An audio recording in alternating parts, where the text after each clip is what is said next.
Hi there, welcome to Success Online Australia, where we share our knowledge on growing your sales through strategic planning on web development and optimization.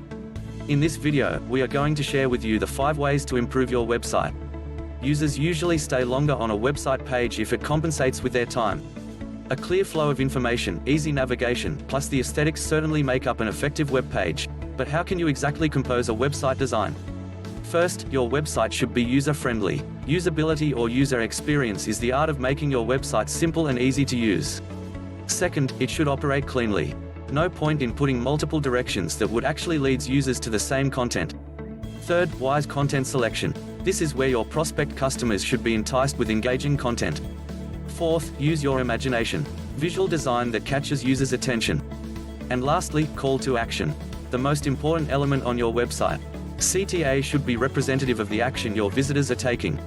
Do you agree with our list? Join the discussion and let us know in the comments what you think. To get more web development and optimization videos like this, hit the like and subscribe button, and leave a comment below to let me know what you'd like to see next. If you'd like help putting these cool ideas to work in your website, visit us at successonline.com.au. We'd love to help you.